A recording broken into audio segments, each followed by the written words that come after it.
Labdien un esiet sveicināti, dārgie Sports.com skatītāji. Sākam tiešo translāciju no Rīgas tautas daļrniecības pamatskolas, kur tūdaļ sāksies Latvijas handbola virslīgas čempionāta spēle starp divām turnīru tabulas līdervienībām Celtnieks LSPA un Dobels Tenaks komandām. Jo uzbrukums netiek veidots, tikmēr labs Egila Politera bloks. Varam redzēt, ka Egils arī ir, kā jau visi Dobels komandu, uzvilkusies uz šo spēli. Tikmēr labi savu sniegumu demonstrēja arī Ancis Bilkšs. Pirmais vairākums LSPA.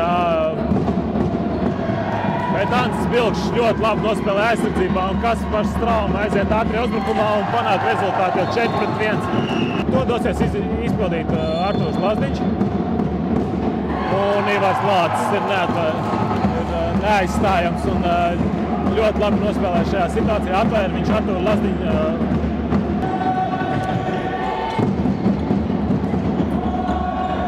Tikmēr laukumā devies ir Normunds Bloma, un viņš arī 12. minūtē, līdz ar to abas komandas spēlēs vienādos sastāvos.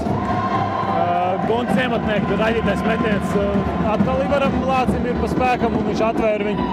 Tikmēr Ēriks Blums panāk savas komandas 9. vārdus, un rezultāts ir 9-2. Artūram Lazdiņam neizdevās pārspēt Ivaru Lāci. Laurs panāk savas komandas 3. vārdus, gūst un atjauno 6 vārdu starpību. Jā, smieklīga situācija, bet spēlētājiem ir vieglāk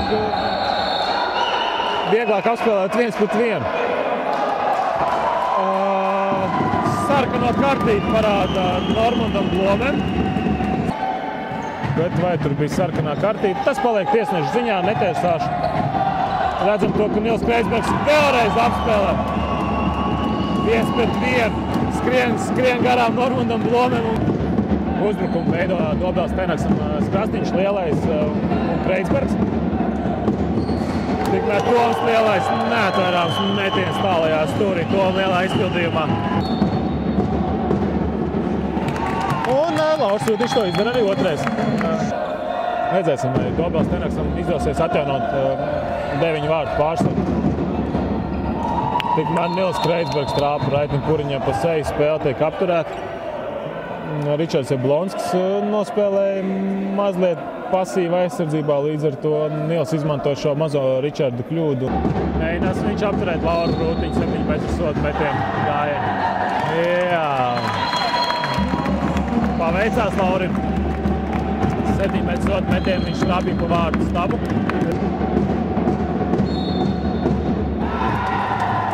Ļoti labi vārtos darbojās Dainis Putra atvēra. Ļoti liels prieks par to, ka šādā vecumā vēl Dobels Vārtseks ir spējīgs noturēt tādu tik augstu līmeni. Aizsardzībā labi Roberts Freibergs notur Aleksandru Krasniņu. Izmanto apjukuma aizsardzībā Ancis Bilkšs un pirmais pusmēr, ka mums jāspēlē vēl ir 8 sekundes. Pēdējais uzbrukums Dobels Tenaks izpildījumā.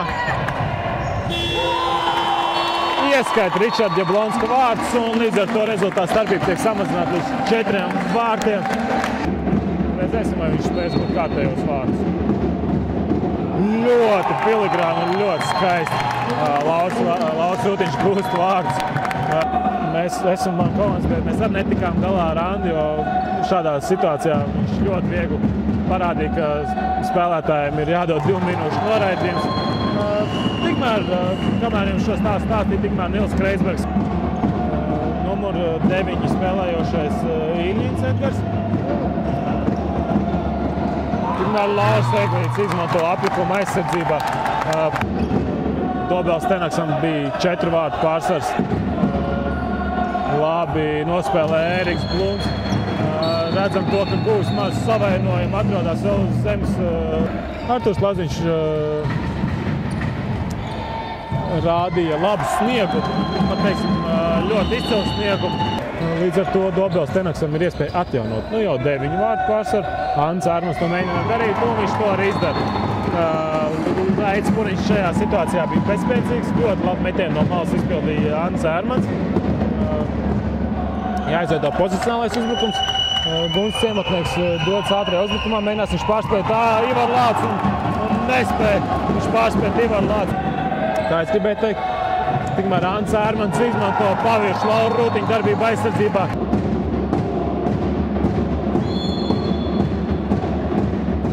Un Raits Puriņš pierāda arī to, ka viņš ir ļoti labs spēlētājs un viņš atvēr.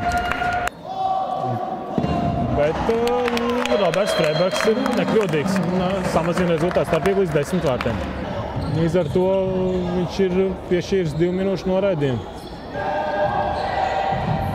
Ļoti skaisti Arvis Juzups nospēlē ar Elviju Lazdu. Elvijas Lazda arī bijušais LSPA komandas spēlētājs vēl pagājušajā sezonā. Būs vārds pret Raitu Puriņu. Ir iespēja tagad veidot vēlreiz uzbrukumu, tad skatīsies, kā sanāca. Ļoti labi nospēlēja aizsardzībā Ēriks Blums, ātrā piespēle uz ātrais uzbrukums, kuru noslēdz sekmīgi Arvis Juzups. Redzēsim, vai Lācis vai Reniņš būs, kurš būs no viņiem labāks. Un Lācis, ļoti labi ievērst Lācis. Arvis Juzups. Arvis Juzups par Helmutu Tihanovu un Arvis Juzups ir pārāks.